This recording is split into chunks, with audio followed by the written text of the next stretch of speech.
So we're continuing on with our sushi rice and sushi vinegar for the rice. I have my rice cooker plugged in, ready to go, so I'm going to go ahead and flip it on. That's probably going to take about 15 to 20 minutes, and then it'll flip itself back off to warm. Okay, so for the sushi rice, I was just at Uwajimaya in downtown Seattle the other night, and I picked up this handy little card that says how to prepare sushi rice. And it includes 5 tablespoons of rice vinegar to 2 tablespoons of sugar, and then 2 teaspoons of salt. Or for sweeter flavor, you could do 4 tablespoons rice vinegar, 3 tablespoons sugar, and 2 teaspoons of salt.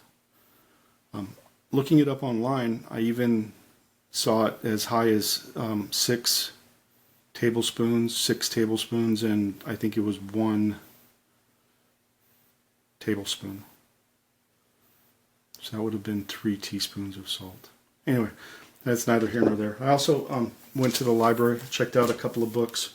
One exclusively about sushi making, and it goes into it in way more detail than I would ever need. But it also has its own recipe for how to make it. And from what I've gathered, you can, depending on what you're going to wrap or do with your sushi rice and what you're going to use with it, you may want it a little saltier, you may want it a little sweeter. I like taking whatever leftover rice I have after I make like 4 rolls and forming them into smaller like rice balls, and then just wrapping them in saran wrap and put them in the fridge, and when I'm on my way out the door, I'll just grab a little rice ball and just kind of gnaw at it. So anyway, neither here nor there. So we're going to go ahead and do I'm going to do the sweeter flavored from Uwajimaya and see how that turns out. So it's 4 tablespoons of rice vinegar. I'm going to double that and make it, because they have a smaller recipe, I think.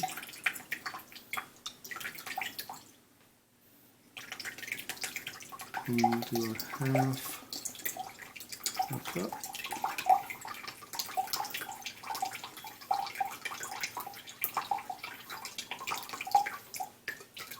So there we're at a half a cup. Now just real quick, this is the Kikkoman rice vinegar. It is regular rice vinegar. It says here it is diluted with water to 4.2% acidity. And there is other kinds of Kikkoman or other kinds of rice vinegar altogether that say seasoned. It took me forever to figure out because it says seasoned, and then in the ingredients it'll say sugar and salt, but it doesn't say how much. And so it's a very, very mild seasoning. It's not sweet at all. So for the most part, I buy this. If there's a sale on the other, I'll get that, and just recognize that I like to add a little extra sugar. Don't add much extra salt, but I do add extra sugar to it. So just so you know the difference between regular rice vinegar and seasoned. Okay, and then I'm going to do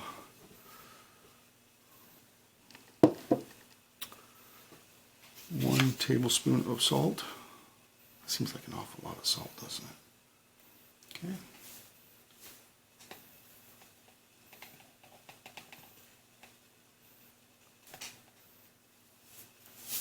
We'll just call it good. And then this is the baker's sugar, so it's ultra fine. It should be much. It should mix in much faster. And for this we need 6 tablespoons.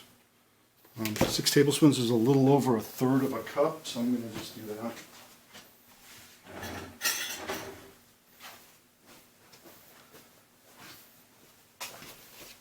So here's my 1/3 cup measure. So that's a little over 1/3 of a cup. We'll call it good. Okay. And so then there's other things that they put into it, and apparently, like the higher end sushi restaurants, their sushi rice vinegar is they'll have like special ingredients. There's a sweet sake rice wine kind of stuff called mirin, and it's called for in a bunch of different recipes, and so they may add a little sake or a little mirin or a bunch of other stuff. Anyway, so I'm going to take this mixture and I'm going to put it in here. You can see how it's already, well, okay, not quite diluted, but it's getting there.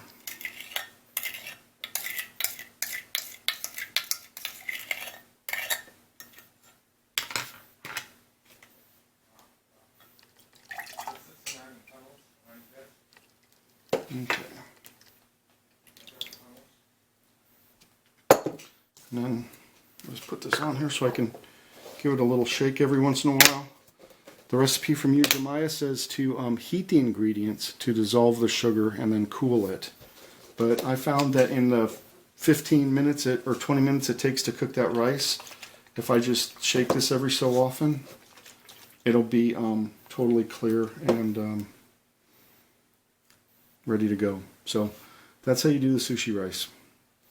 We'll use the big wooden bowl and the fan and the little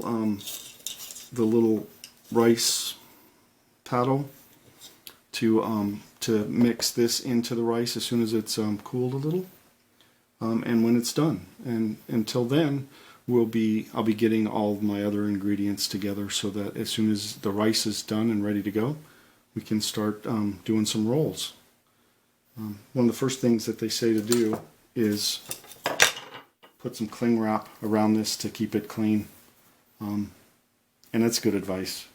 So when you see cling wrap around it, then you'll know why I did it. So okay, so I'll be back in a bit and be ready to start doing rolls hopefully.